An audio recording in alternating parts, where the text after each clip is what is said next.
Hello everyone, the next chapter of Harry Potter and the Chamber of Secrets is The Burrow, chapter 3. Run, breathed Harry, creeping to the window and pushing it up so he could talk through the bars. Run! How did you... What the... Harry's mouth fell open as the full impact of what he was seeing hit him. Ron was leaning out at the back window of an old turquoise car, which was parked in mid-air. Grinning at Harry from the front seats were Fred and George, Ron's elder twin brothers. "All right, Harry?" asked George. "What's been going on?" said Ron. "Why haven't you been answering my letters? I've asked you to stay about 12 times, and then Dad came home and said you've got an official warning for using magic in front of muggles." "It wasn't me, and how did he know?" "He works for the ministry," said Ron. "You know, we're not supposed to do spells outside school." "You should talk," said Harry, staring at the floating car. "Oh, this doesn't count," said Ron. "We're only borrowing this. It's Dad's. We didn't enchant it, but doing magic in front of those muggles you live with."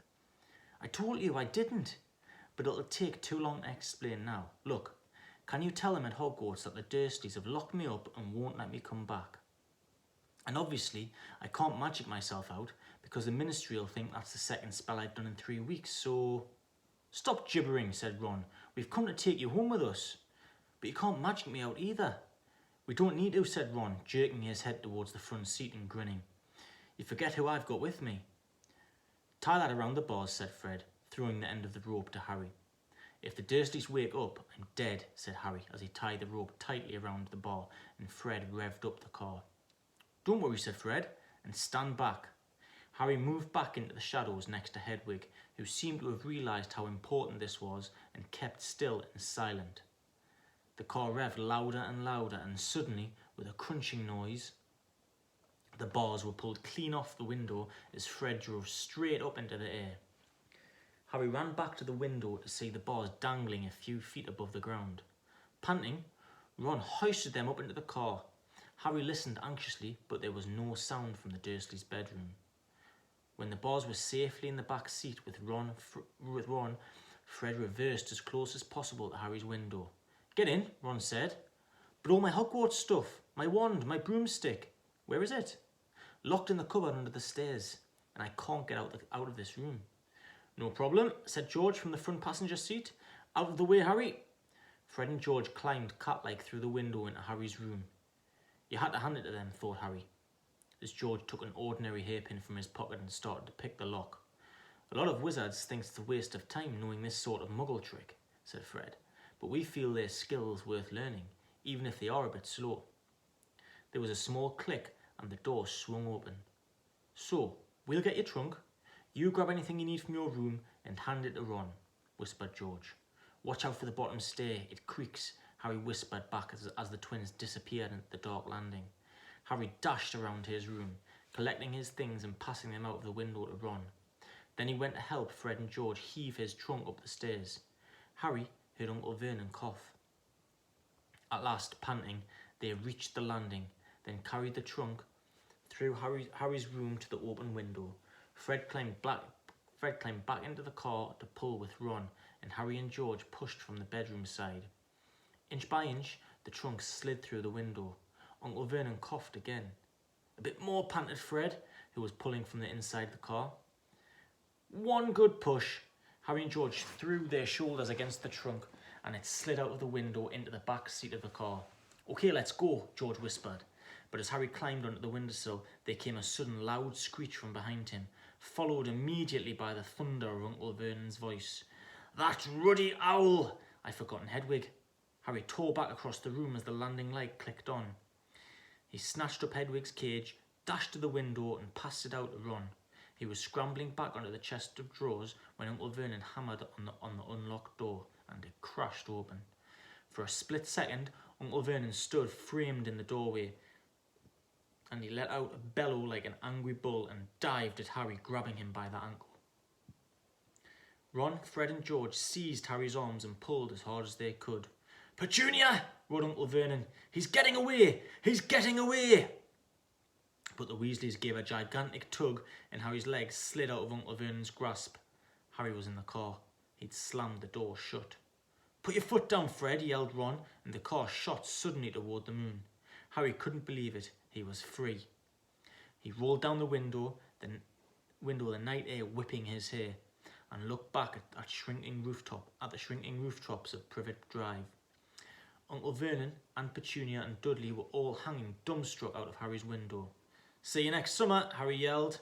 The Weasleys roared with laughter and Harry settled back in his seat, grinning from year to year. "Let Hedwig out," he told Ron, "so she can fly behind us.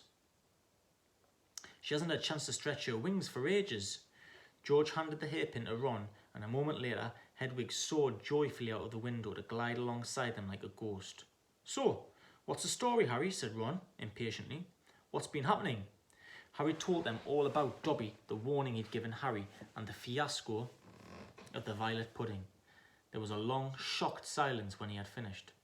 "Very fishy," said Fred finally. "Definitely dodgy," agreed George. "So he wouldn't even tell you who's supposed to be plotting all this stuff?" "I don't think he could," said Harry. "I told you, every time he got close to letting something slip, he started banging his head against the wall." He saw Fred and George look at each other. "What? You think he was lying to me?" said Harry. "Well," said Fred, "put it this way. House elves have got powerful magic of their own, but they can't usually use it without their master's permission. I reckon old Dobby was sent to stop you coming back to Hogwarts. Someone's idea of a joke. Can you think of anyone at school with a grudge against you?" "Yes," said Harry and Ron together instantly. "Draco Malfoy," Harry explained. "He hates me." "Draco Malfoy," said George, turning around. "Not Lucius Malfoy's son?" "Must be. It's not a very common name, is it?" said Harry. "Why?"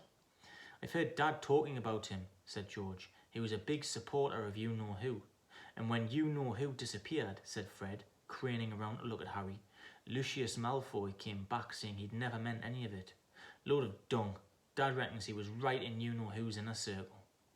Harry had heard these rumours about Malfoy's family before, and they didn't surprise him at all. Malfoy made Dudley Dursley look like a kind, thoughtful and sensitive boy. "I don't know whether the Malfoys own a house elf," said Harry. "Well, whoever owns him will be an old wizarding family and they'll be rich," said Fred. "Yeah, Mum's always wishing we had a house elf to do the ironing," said George. "But all we've got is a lousy old ghoul in the attic and gnomes all over the garden. House elves come with big old manors and castles and places like that. You wouldn't catch one in our house." Harry was silent.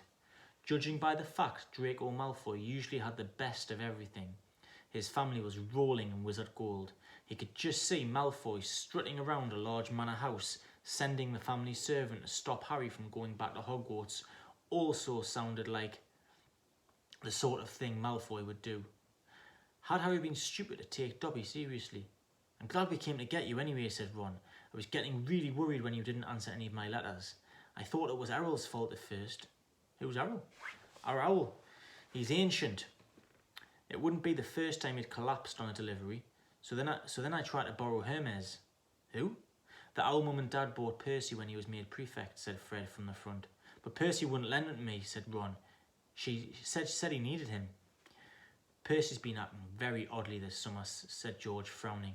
"And he has been sending a lot of letters and spending a load of time shut up in his room.